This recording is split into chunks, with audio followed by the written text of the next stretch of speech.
Hey there, Coach Nancy here.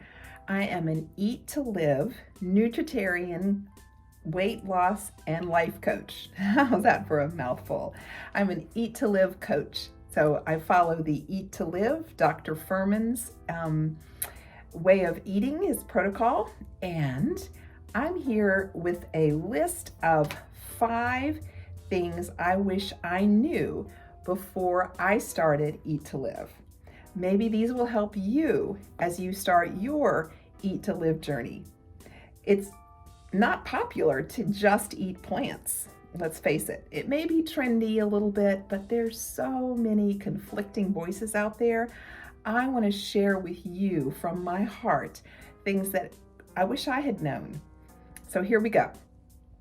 Number 1, recipes are not required. And that's pretty funny because I develop recipes for the Watering Mouth. I write the recipes for the challenges, for the videos that we put out.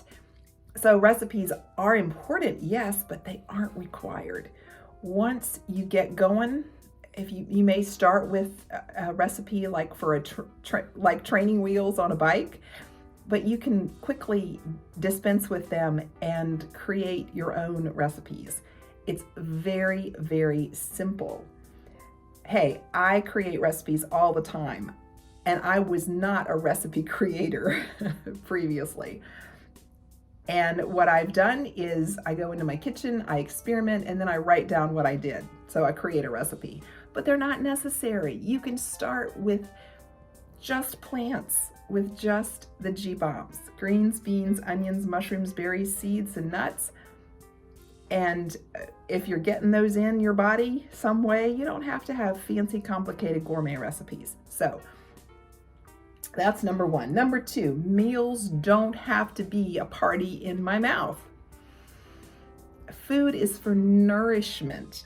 It's not for entertainment. It is fun to have party food, to have fun food every once in a while, but every meal doesn't have to be a party in my mouth.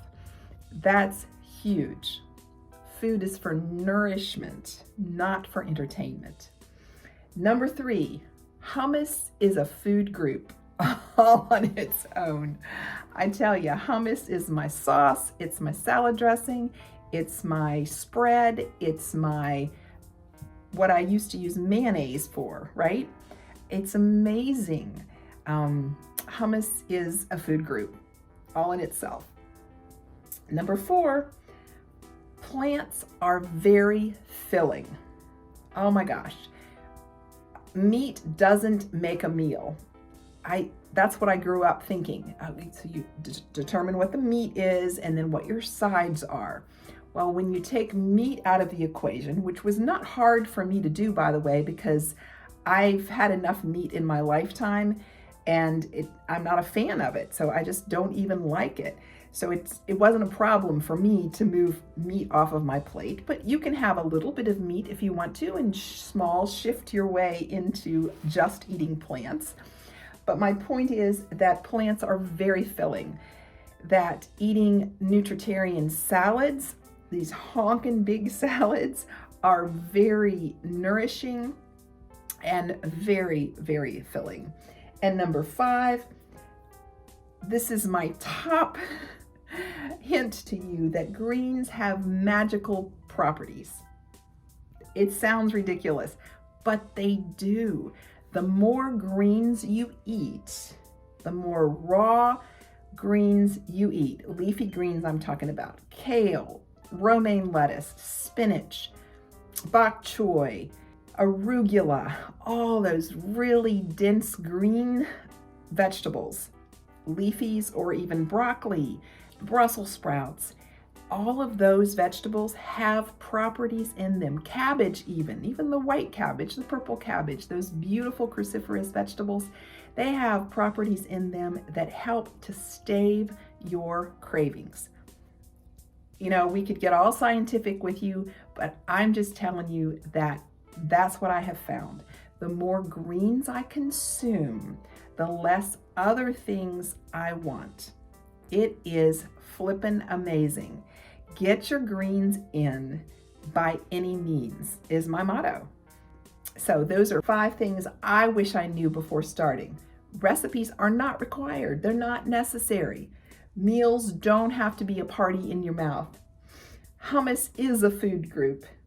Plants are very filling. Meat a meal does not make. And greens have magical properties. Eat your greens by any means, folks. Stay curious. I wonder what this will taste like. I wonder if I put this combination together, what that will be like. I wonder if it will keep me satisfied until dinner time. Stay curious and stay very self-compassionate.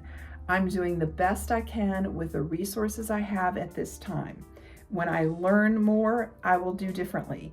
But right now, I'm starting where I'm at. So be kind to yourself as you start or continue your Eat to Live journey.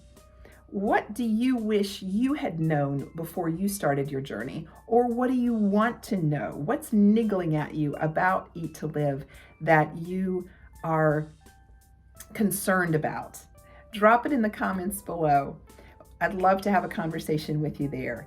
And if you need some help transitioning, you need some help with the mindset, if none of this even makes sense to you, let's get on a call together and we'll chat through how I can help support you to make the transition to Eating to Live, and also using mindset to wrap your mind around these ideas.